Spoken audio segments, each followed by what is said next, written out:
Bom dia, amados irmãos, que a graça e a paz do nosso Senhor Jesus estejam com todos. Hoje a nossa leitura e meditação é do livro do profeta Jeremias, capítulo 19. O capítulo 19 trata a respeito da parábola da botija ou vaso quebrado. Deus ordenou a Jeremias que comprasse um vaso de barro e levasse líderes do povo até o vale de Ben-Rinom para lhes pronunciar a palavra do Senhor. Versos de 1 ao 3. Assim diz o Senhor: vá comprar um vaso de barro de um oleiro, leve com você alguns líderes do povo e alguns sacerdotes e vá em direção ao vale de Ben-Rinom, perto da entrada da porta dos cacos. Proclame ali as palavras que eu lhe disser.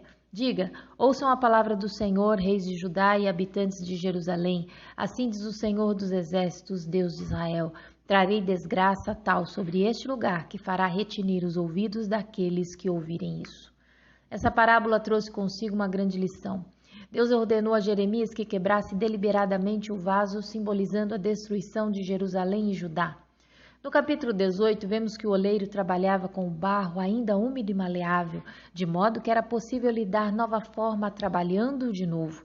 No entanto, observamos aqui no capítulo 19 que o vaso estava endurecido, e se não fosse adequado ao dono, não lhe restaria outra coisa a não ser quebrá-lo, destruí-lo.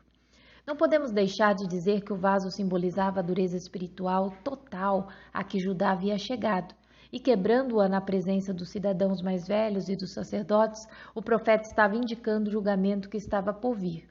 O vale de Ben-Rinom ficava ao sul de Jerusalém e se unia ao vale de Cedron no canto sudeste da cidade. Tornou-se infame e maldito em razão do culto a Baal, a Moloque, ali promovido pelos reis Acaz e Manassés.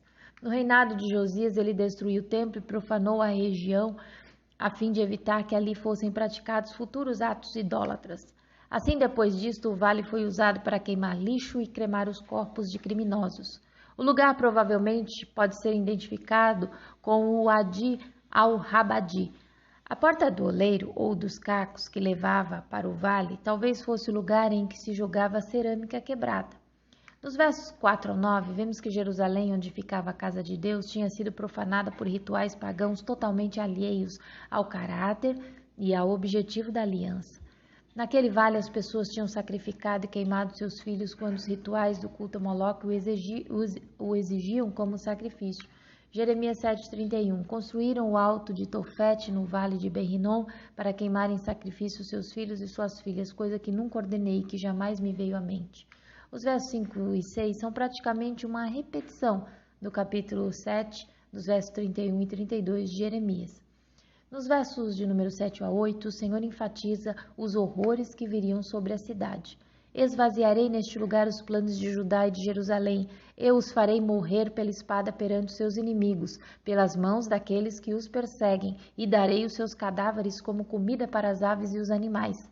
Farei com que esta cidade fique deserta e seja tema de zombaria. Todos os que por ela passarem ficarão chocados e zombarão de todos os seus ferimentos. A situação dentro da cidade sitiada será tão desesperadora que seus moradores recorrerão ao canibalismo. Essa era uma das maldições decorrentes pela desobediência descrita em Deuteronômio, capítulo 28, versículo 53. Por causa do sofrimento que o seu inimigo lhes infligirá durante o cerco, vocês comerão o fruto do próprio ventre, a carne dos filhos e filhas que o Senhor, o seu Deus, lhes deu.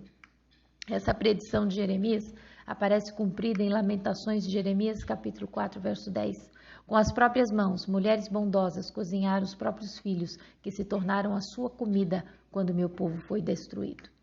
O canibalismo era praticado no Antigo Oriente Próximo em tempos de fome extrema ou seco. A cidade de Samaria já havia passado por isso. Em 2 Reis, capítulo 6, 24 e 29, diz assim: algum tempo depois, Ben-Hadad, rei da Síria, mobilizou todo o seu exército e cercou Samaria.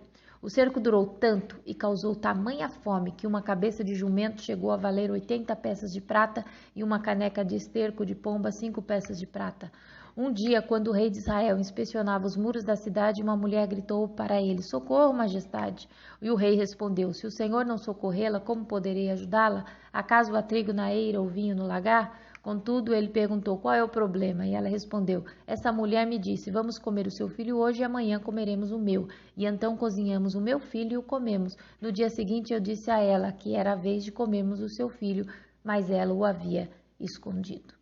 Jerusalém passou por isso, como lemos no relato de Jeremias, lá em Lamentações, no capítulo 4, verso 10, mas também em 70 depois de Cristo, durante o cerco de Jerusalém pelos romanos, de acordo com o historiador Flávio Josefo, cumprindo assim as palavras do profeta Zacarias, do capítulo 11, verso 9. E então eu disse: não serei o pastor de vocês, morram as que estão morrendo, pereçam as que estão perecendo, e as que sobrarem comam a carne umas das outras, se referindo assim ao Senhor como pastor e aos outros como as suas ovelhas. Essa era, sem dúvida, uma das mais duras maldições de desobediência da antiga aliança. Dos versos 10 ao 13, o profeta chega ao clímax do seu pronunciamento ao quebrar o vaso. O recipiente se tornou inútil e por isso era quebrado em pedacinhos, ilustrando expressivamente o que irá acontecer a uma nação que violou intencionalmente o propósito de Deus, que gostaria que seu povo fosse utensílio para honrar. Verso 12.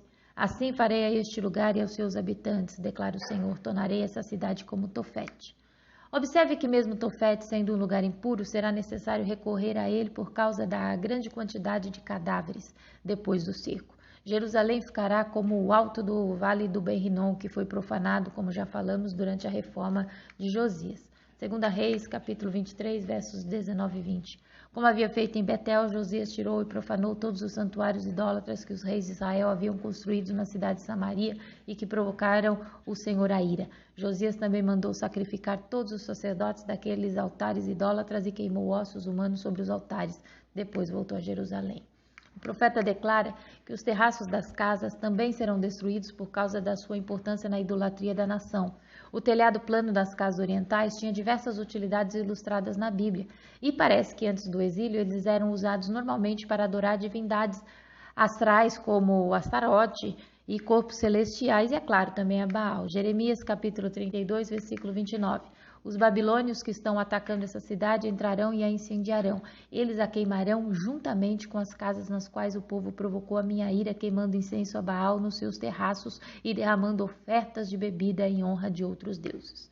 Dos versos 14 ao 15, a sentença é pronunciada no pátio do templo contra a nação por causa da sua idolatria descarada, dureza de coração e falta de arrependimento. Versículo 15. Assim diz o Senhor dos Exércitos, o Deus de Israel: ouçam, trarei sobre esta cidade, sobre todos os povoados ao redor, todas as desgraças contra eles anunciadas, porque se obstinaram e não quiseram obedecer às minhas palavras.